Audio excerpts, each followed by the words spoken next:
لینا چاہیے کہ جو اللہ نے ملک عطا کیا، ہمیں آزادی دی ہے، ہم آزادی سے اپنی عبادات کر رہے ہیں. کبھی کوئی ہمیں روکتا نہیں کہ بھئی 5 وقت کی نماز مسجد میں باجماعت کیوں ادا کر رہے ہو، بھئی اذان کیوں دے رہے ہو، بھئی یہاں تمہارا اجتماعی جلسہ کیوں چل رہا ہے، مسلمانوں کی شاپنگ کیوں ہو رہی ہے، کیوں مسلمان یہاں چل پھر رہے ہیں. کبھی کسی نے روکا ہے؟ کسی نے اس وجہ سے نہیں روکا. تو اس سے آپ اندازہ لگائیں کہ یہ کس قدر عظیم نعمت ہے. اگر ہمیں بات بات پر ٹوکا جا رہا ہوگا، مسجد کیوں جا رہے ہو، تلاشی دو، 5 نمازیں کیوں پڑھی ہیں، جماعت کے ساتھ کیوں پڑھی ہیں، 5 بندوں سے زیادہ مسجد میں کیوں گئے تھے. ابھی چند دنوں جو کورونا کے حالات ہوئے تھے، چند دن ہوئے تھے معاملات، تو آپ اس سے اندازہ لگائیں کس قدر ہم تکلیف محسوس کر رہے تھے.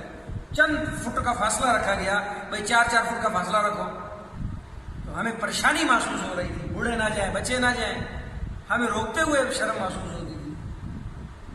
تو آپ اندازہ لگائیں کس قدر ہمیں قید اور کس قدر تنگی محسوس ہو رہی تھی. جو عرصوں عرصے اسی طرح وقت گزار رہے ہیں، ان کا کیا حال ہوگا. تو اس سے آپ اندازہ لگائیں آزادی کتنی عظیم نعمت ہے، ہمیں اس پر اللہ کا شکر ادا کرنے کی ضرورت ہے.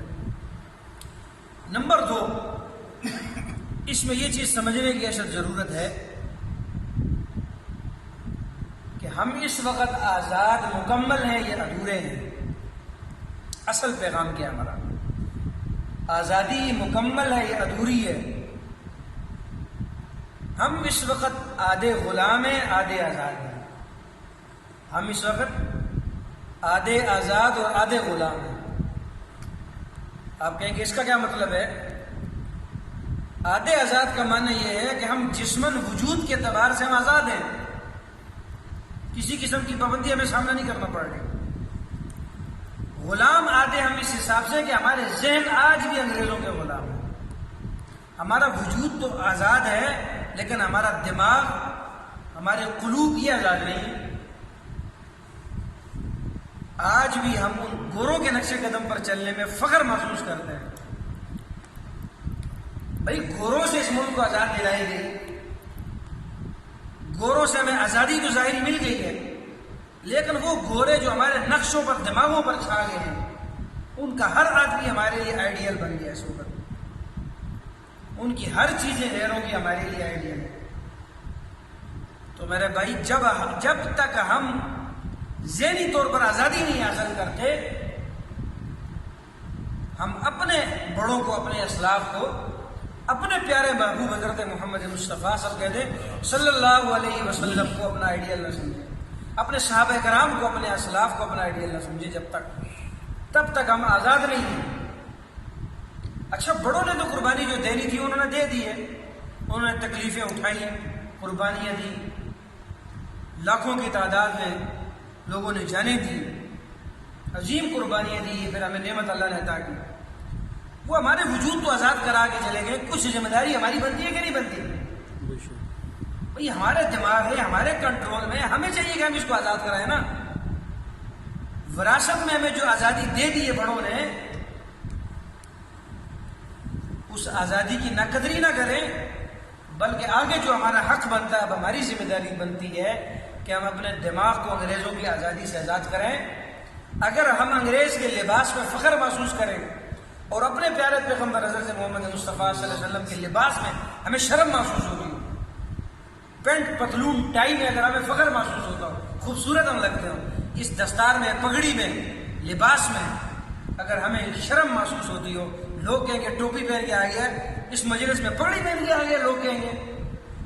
اگر ہماری یہ کیفیت آج موجود ہے اور یقیناً موجود ہے، تو پھر ہم آزاد کس بات کے ہیں؟ اس لیے میں نے عرض کیا میرے بھائی، آدھے غلام ہیں، آدھے آزاد ہیں. اب ہم نے اپنے آپ کو مکمل آزاد اسی صورت میں کرانا ہے کہ ہم نے یہ غیروں کے جو شکنجے ان سے نکلنا ہے. غیروں نے جو میڈیا کے ذریعے خوبصورتی ہمیں دکھائی کہ خوبصورتی اس چیز میں، خوبصورتی داڑھی کٹوانے میں، خوبصورتی پینٹ ٹائی میں ہے، یہ غیروں نے جو ہمیں نقشہ دکھایا ہے، اس نقشے کو یکسر ہم نے بدلنا ہے. اس کے برعکس جو ہمارے پیارے نبی علیہ السلام کا چہرہ مبارک تھا، سنت مبارکہ آپ کے چہرے پر تھی، تمام انبیاء علیہ السلام کی سنت داڑھی مبارک، اسی طرح نبی علیہ السلام کی سنت مبارکہ امامہ تھی، ٹوپی، پگڑی. ہمیں ان چیزوں کو اپنانا ہے. انشاءاللہ اپنائیں گے نا انشاءاللہ. جب ہم عملاً ان چیزوں کو اپنائیں گے تب ہم اپنے آپ کو کہہ سکیں گے کہ ہم آزاد ہیں. اور اس طرح ایک اور بات اس سے نشین فرما لیں، ہمارا ہر طریقہ، ہمارا ہر قسم کا کردار، ہمارے معاملات، ہماری تجارت، ہماری زبان، ہر ایک آزاد ہونی چاہیے۔ شیطان کے شکنجے سے نکلنے کی ہمیں ضرورت ہے، شیطان کے شکنجے سے بھی نکلنے کی ضرورت ہے۔ شیطان کے شکنجے سے نکلنے کا معنی کیا ہے؟ میرے بھائی، آج ہم تجارت کر رہے ہیں اور ہم کہہ رہے ہیں کہ بھئی جب تک ہم جھوٹ نہیں بولیں گے، ملاوٹ نہیں کریں گے، تب تک ہمیں برکت نہیں ملے گی، یا تب تک ہم اپنے بچوں کا پیٹ نہیں پالیں گے۔ یہ وسوسہ ہمارے دماغ میں کون ڈال رہا ہے؟ شیطان۔ کون ڈال رہا ہے؟ شیطان۔ جب تک ہم ملاوٹ نہیں کریں گے، ہمارے بچوں کے پیٹ نہیں پلیں گے، یہ وسوسہ کون ڈال رہا ہے؟ شیطان ملعون ڈال رہا ہے۔ جب تک اپنے بھائی کا حق نہیں کھائیں گے، جب تک کسی پر ظلم نہیں کریں گے، جب تک جھوٹ نہیں بولیں گے، تب تک ہمارا خاندان نہیں پلے گا۔ یہ وسوسہ کون ڈال رہا ہے؟ شیطان ملعون ڈال رہا ہے۔ شیطان کے شکنجے سے بھی آزادی اپنے آپ پناہ مانگنی ہے، ان دعاؤں سے جن دعاؤں کا نبی علیہ السلام نے بتلایا ہے۔ پناہ مانگنی ہے اس طریقے سے جس طریقے پر شیطان نے چلایا ہے، اور پناہ ہم نے اللہ سے مانگنی کہ اللہ ہمیں نبی علیہ السلام اور پیارے صاحب کے طریقے پر ہمیں تجارت کرنے کی توفیق عطا فرمائے۔ تو یہ میرے بھائی ہر ایک لحاظ سے ہمیں آزادی چاہیے۔ اگر ہم آدھے غلام رہیں، آدھے آزادے رہیں، پھر زندگی کا مزہ نہیں ہے۔ پھر یوں ہی ہوگا جیسے ایک دن منایا، شور شرابہ کیا اور معاملہ ختم، پھر ساری زندگی پیٹتے رہیں۔ پاکستان ہے، یہاں کوئی قانون نہیں ہے، پاکستان ہے، یہاں سب کچھ چلتا ہے۔ یہ ہماری زبانوں پہ نہیں چلتے یہ بات ہے، یہ پاکستان ہے، یہاں پہ کوئی چیز نہیں درست ہے۔ کیوں درست نہیں ہے؟ درست کون کرے گا آگے؟ دوبارہ ایک دفعہ قائد اعظم محمد علی جناح کو قبر سے نکال کے لانا ہے کہ وہ آئے اور پاکستان کا نظام ٹھیک کر کے چلا جائے، یا جن لوگوں نے پہلے قربانیاں دی تھی ان سے دوبارہ درخواست کی جائے کہ آپ حضرات دوبارہ تشریف لائیں اور ہمارے ملک کا نظام ٹھیک کر کے چلے جائیں۔ انہوں نے اپنے وقت میں جو کام کیا کر لیا ہے، اب کچھ ذمہ داری میری اور آپ کی بنتی ہے کہ اس ملک کی تعمیر، ترقی میں، اس کی نیک نامی میں ہمارا کردار ہونا چاہیے۔ جھوٹ ہم بولیں، فساد ہم کریں، فراڈ ہم کریں، ساری زیادتیاں ظلم ہم کریں، اور پھر ہم کہیں جی پاکستان میں یہ نظام، پاکستان کا کیا قصور ہے؟ زمانے کا کیا قصور ہے؟ جگہ کا کیا قصور ہے؟ قصور میرا اور آپ کا ہے۔